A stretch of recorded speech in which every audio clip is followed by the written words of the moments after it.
about ensuring that your prosecutions or your actions are fair, and it cuts across board. No matter who you are, you shouldn't be above the law. So EFCC, they're talking tough, but we'll see how that goes. So let's go on a short break. When we come back from that break, we'll continue the conversation. Stay with us.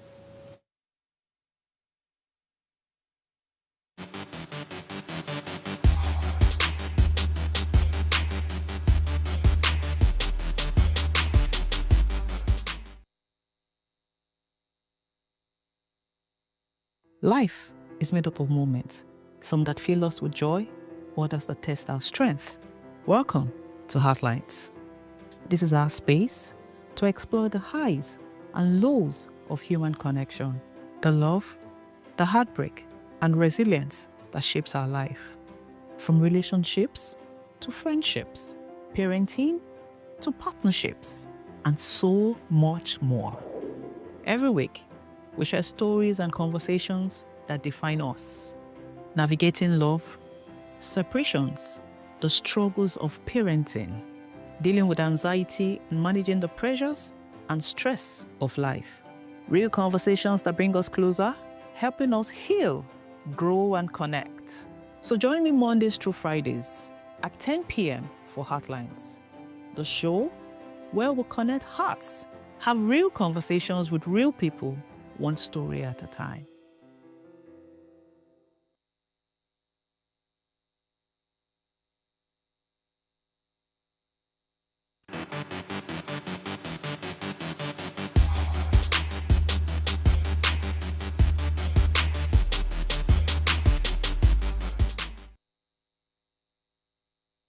All right, yes, thank you for joining us. If you just staying tuned. If you just joined, EFCC versus Nigeria's call for Tompolo's arrest is our conversation. Please, let's hear what you have to say. Remember, you can join the conversation, send us an SMS or WhatsApp to 081-803-84663. Our phone lines are also now open. The numbers to call 07025007749 or 07014242420. Let's hear what you have to say. So, yeah, EFCC's issue, it has been, because they've been everywhere, arresting people. So before the break, I mentioned, what's her name, Yabojo invitation, EY's invitation, Chief Priest Cubana, E-Money, Bobrisky, all of these people. So Bobrisky even went to jail for 6 months. So there's been... they have been at the forefront of enforcing laws that protects the integrity of our naira. And now they've added foreign currency, because now it's not just only naira. Now we're seeing that part of it is also foreign currency.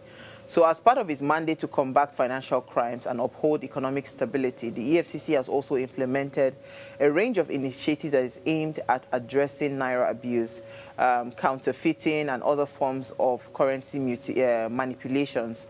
Now, these efforts are crucial not only for maintaining the value and stability of the naira, but also for promoting a culture of respect for Nigeria's legal tender. We have to add foreign currencies too in all of this, because we've seen that it's not only Nigeria's legal tender they are arresting people for, they are also calling people to come and answer questions as regards foreign currencies. So investigations and arrests, the EFCC, they have investigated and arrested individuals, as I've said earlier, different people, including celebrities, for naira abuse. So notable cases, as I said earlier, would be Bobrisky, Chief Priest Cubana. They were both prosecuted for spraying naira notes at social events. The EFCC also established a special task force in all its zonal command to enforce laws against currency mutilation and dollarization of the economy. The Commission also engaged in public awareness campaigns, and they still do that till now, to educate Nigerians about the importance of preserving the integrity of the naira. And this includes sensitization and public sensitization through media outlets, schools, and community leaders. And the EFCC also collaborates with other law enforcement agencies like financial institutions, regulatory bodies, to share intelligence and coordinate enforcement actions. The EFCC also provide trainings and technical assistance to partner agencies to enhance their expertise in combating Naira abuse. The EFCC has also secured convictions for Naira abuse, with over 50 convictions recorded in a recent breakdown. So these 50 convictions that have been recorded, I don't know.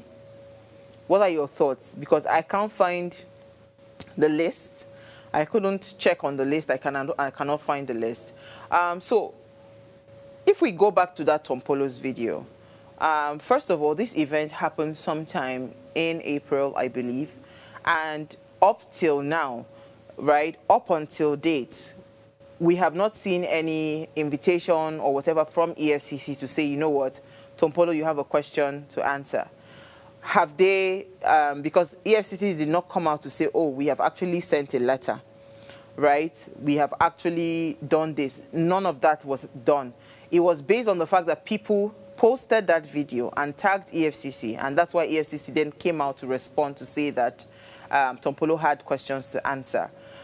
So EFCC, when we come at you on social media or we talk about you, we're not talking about you because we want to attack you. You are actually meant to be a body that preserves, you know, or that kind of like preserves the sanity of this country in terms of financial crimes or whatever, or anything financially related, all those crimes that are related to what's called finance.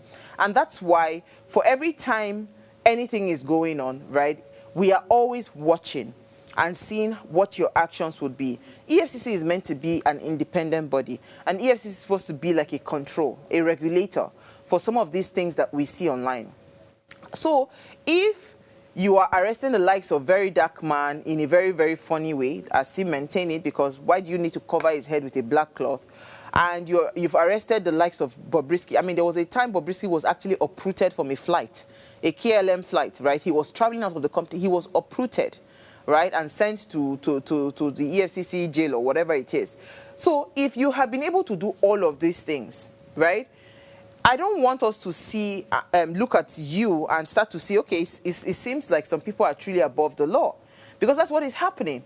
I know that a lot of prominent people, in recent times, they have actually respected themselves, that they don't do all those kinds of spraying of money or whatever, right? They don't do that anymore. Money spraying has always been a sign of show-off. I want to show off that I have money, I have this, I have that. That has always been the culture of spraying. So you see that people that don't even have, they look forward to buying money to be able to just spray to show that they have money. So it is a psychological problem. Spraying of money is a psychology that needs to be, you know, that culture needs to be, there has to be a lot of brain reprogramming for people to stop spraying money, because it's a show-off thing. It's not because I really love you and I'm spraying you money, no. It's that I want to show people that I have. So that's why you see all those things, and that's why, to the extent that you see that a lot of people now are doing, what's it called? Now you say, okay, let's not spray Naira, we started spraying dollar. Now we are hearing that you can't even do that anymore. So for EFCC, my concern is, why did it take people to tag you for you to now see Tompolo's video? Are you supposed to, was that, because that thing was too loud to be ignored, right? Look at the way that video is, the spray, look at the money all over the floor. Like, so this was just too loud to be ignored. So why did EFCC wait for people to call you out, you understand, before you then respond and say, oh, this person is not above the law? Has EFCC come out to say, okay, these are the things that we have written? Have we sent a letter to Tompolo? All of those things, have they said any of those things? Because if they haven't said any of those things, then we have a problem. It means that EFCC, you're being selective. It means you're being selective.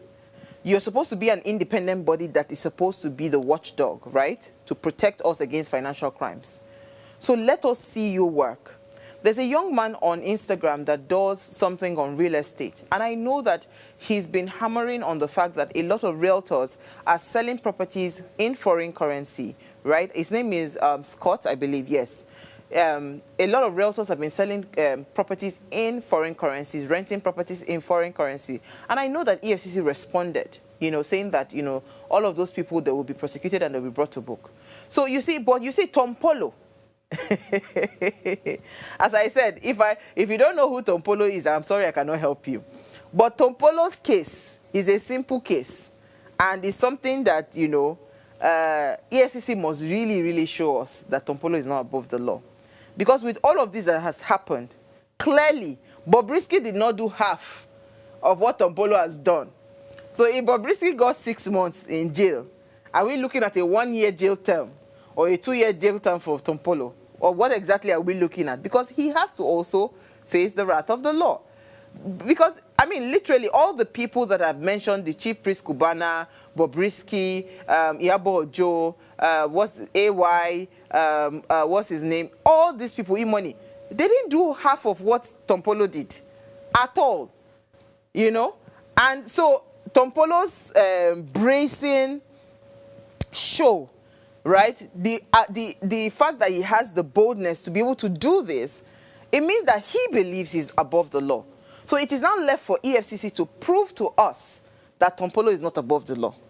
So we are waiting, we are watching, right? Because now this is a big Niger Delta bigwig. It's not just an irregular person. So we are watching to see if EFCC is going to take action, right? Because yes, there's nobody that's supposed to be above the law. There's nobody that's supposed to be above the law. But what are your thoughts on this for people calling on Tompolo's arrest?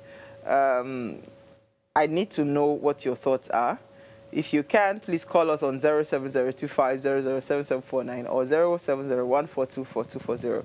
We're having a bit of network challenge today, but it's fine. We'll just try to sort ourselves and manage ourselves until we're able to run through the end of the show, right? So yeah, that was the conversation today. And there was a lot of heated argument on social media. Honestly, there's really nothing much to say. EFCC just needs to come out to prove to us that Nigerians, there is no Nigeria that is above another Nigerian. The Nigerians are equal in their eyes, and anybody that, you know, what's it called, that goes against the laws of the country, the person will be persecuted. If you do that, then we'll know that, yes, EFCC is for us, and they are not for, yeah, for anybody else. So, yes, let me say that the controversy that is surrounding EFCC's, this Tompolo's case, right, of the Naira abuse, it highlights the complexities of law enforcement and promoting accountability in Nigeria is a big thing, even though I'm trying to make light of it, right? And this is not just even to EFCC. I've heard a lot of people in different quotas say that if you want to steal money in Nigeria, do not steal small money. Steal a lot of money so that by the time you're done settling all the law enforcement agencies, you still have some money with you.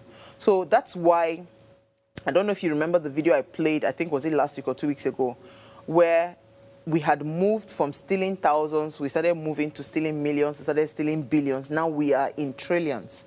That's the kind of amount of money that you hear that public officers are embezzling in Nigeria today, right? So if we really want to look at Tompolo's case, it's not Tompolo in itself that is the problem. It's the fact that the complexity around law enforcement in Nigeria, some people cannot be touched, right? And promoting accountability is very difficult, right? Because that is what is happening with Tompolo's case. People in Nigeria, I saw a video just this evening of somebody that was trying to snatch a phone in a bus, and they held onto his neck because he was trying to snatch the phone. So the people grabbed him, and the bus was in motion. It was instant justice. They were knocking him and all of that he tried to steal a phone. If you try to steal chicken in this country, if you try to steal 1,000 naira in this country, like literally, we've seen different cases of people being burnt, people being maimed, people being killed, you know, attacked and all of that, just for stealing maybe food or something. But the people that are there and are robbing us dry, I mean, stealing from us and all of that, those people are untouched. So if EFCC is able to follow through Tompolo's case, what you would have done, right, back to the Renewed Hope agenda, is that you would have established the fact that this administration cares about the integrity of its people and the integrity of its institution. That's what will happen. Because clearly, this is a clear, what's it called, infringement of what all the laws that EFCC has put in place as regards Naira mutilation. So it is not really because it's a Tompolo. But then again, it is because it is a Tompolo.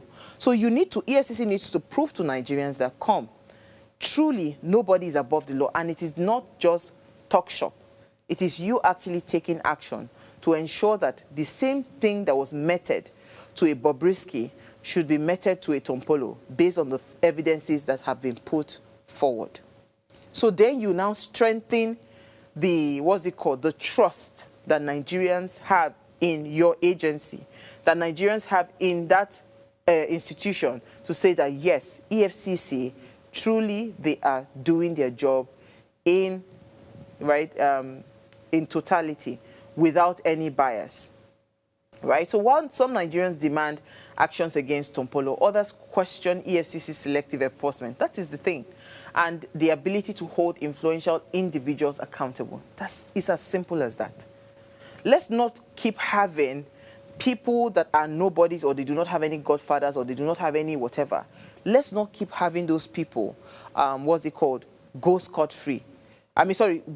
Being prosecuted, and then the people that are supposedly powerful people go scot-free. EFCC, if you really want to prove to us that nobody is above the law, all these governors, all these formerly elected officials, right, that have been indicted in one form or the other of financial crimes, regardless of whether they have defected to APC or not, EFCC rather, should come out and start to prosecute them. When you prosecute them and they face the full wrath of the law, then EFCC would buy, or you would have earned the trust of the people to say, yes, this is a body that is working. Because every time, it seems like every time somebody commits a crime, all you just need to do is to shift. Once you shift into a ruling party, you're fine. So those are the things that EFCC needs to do. This is just one case, is Tompolo.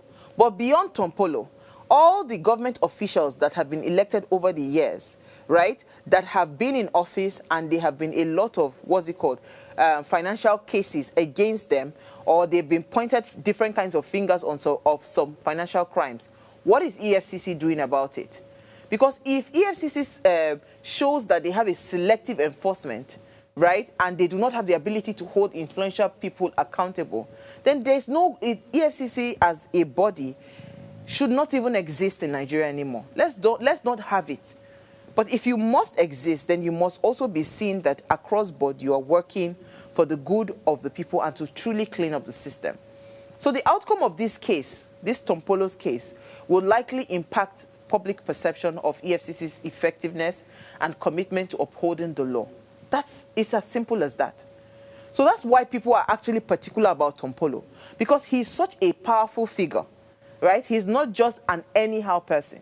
Tompolo is such a powerful figure that, so if EFCC is able to, prosecute Tompolo, then it means that, yes, EFCC will start to, slowly gain the trust of Nigerians.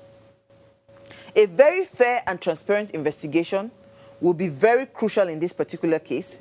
That, because it's not just enough for you to say, oh, we've invited him.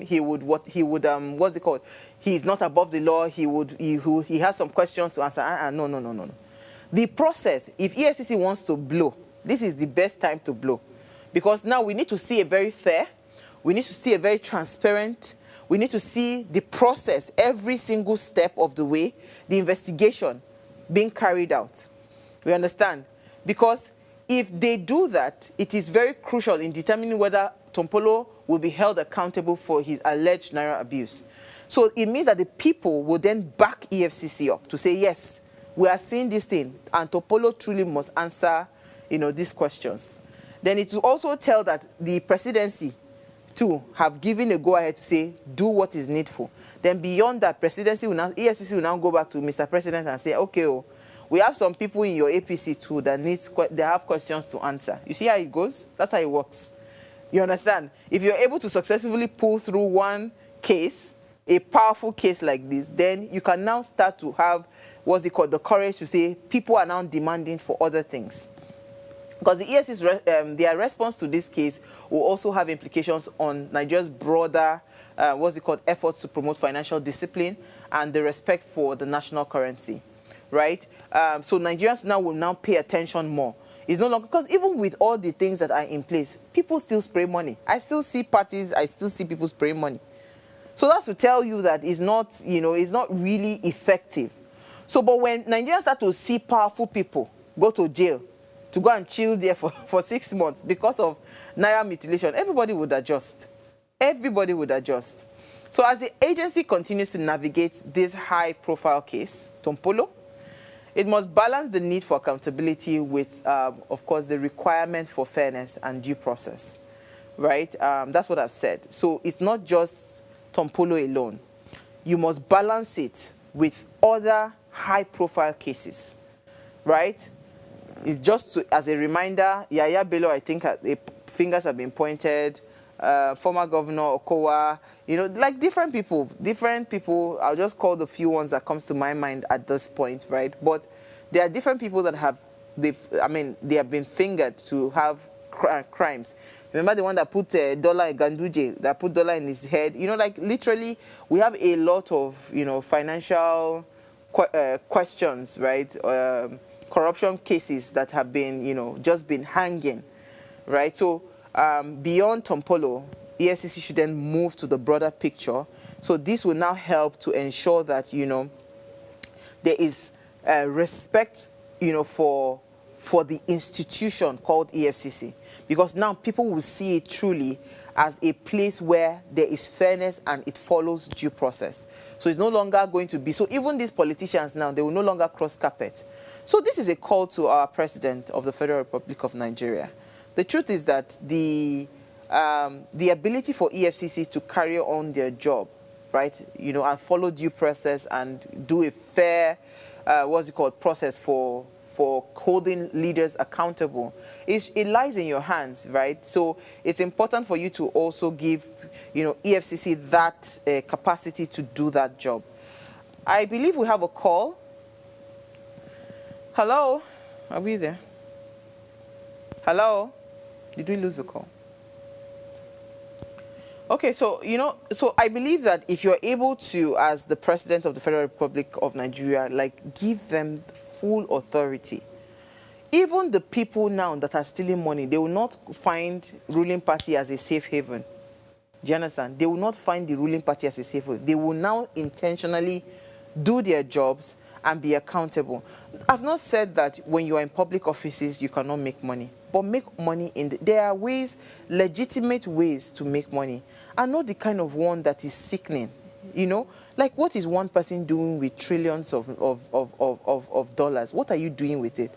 Your lifetime, your generation and generations to come, they will not finish it. All the things that we are still hearing, Abacha loot. Your stuff not finished. Who is the person? Good evening. Hello? Hey, Sister One. Loma of life. Yeah, I did Loma from Abia. Should EFCC arrest Tompolo? Can EFCC arrest Tompolo? Yes, they can arrest him. But in arresting Tompolo, it cannot make me maybe to say EFCC have done. They are now on the sound footing. Let there be a retrospective arrest from those people, those big men, the big dons in the town in Nigeria that have violated the law of this naira, or that have abused the naira. Because if Nigeria calls for Tompolo's arrest, I will not drop my cap for EFCC unless there is a retrospective arrest to all those big men that have violated the laws of naira in Nigeria. Because if they fail to go back to those big men, because we have seen them one after the other violating it, clearly shown on telly, and nothing has been done. It's only those people that they think they don't have somebody to talk on their behalf, these are the people that they arrest. If they would today go back and let it take a retrospective effect on those people that have done it, then you arrest Tompolo, then I will now say EFCC is doing right. But if not, Arresting Tompolo cannot make me to support EFCC or tell them that you're doing that. So EFCC, go after those big men that have violated the Naira law in Nigeria. By so doing, we will drop our account for you. Thank you very much. Thank you so much. What a way to wrap up the show. On that note, EFCC, you heard from Loma. They say it's not only Tompolo, so you have to do everything so that we can gain you can earn our trust. And that's the truth, right? So I think it's the best way to wrap the show. But thank you so much, for the person that managed to call in. And thank you to our audience that joined the conversation as well. Thank you so much for watching and sharing the links. Remember to keep sharing and liking all our posts. Yeah, we are here because of you. So please keep us alive and keep sharing our links. Now, if you missed our call today, it says, the Commission would always investigate and prosecute anyone involved in the abuse of Naira. So anyone means Tompolo has to be arrested. That's what it means. Let us see how it goes. We'll keep on monitoring them. I'll see you guys tomorrow. Enjoy the rest of your evening. Nigeria, by extension Africa, battles a growing youthful population, and with little or no meaningful engagement, leaves a ticking time bomb on our hands. We are a blessed continent with great wealth, both in people and material. Our focus on ways remains driving conversations that affects us all. Topics in the news, social concerns, politics, leadership, governance, empowerment, resource management, conflict management, finance, SME sustainability, technological innovation, food security, health, education, brain drain, our well-being, citizenship, and much more. Our goal is to continuously drive these conversations, keep them burning at the table to effect a positive change, both for our nation and continent. Ways, what are you saying? Has a secret ingredient that completes the conversation every single episode, and that ingredient is you. Our past conversations shaped our yesterday. To shape our tomorrow, we must keep talking. So, I want to hear you. Be a part of our live conversations Mondays through Fridays. And let's all have our say.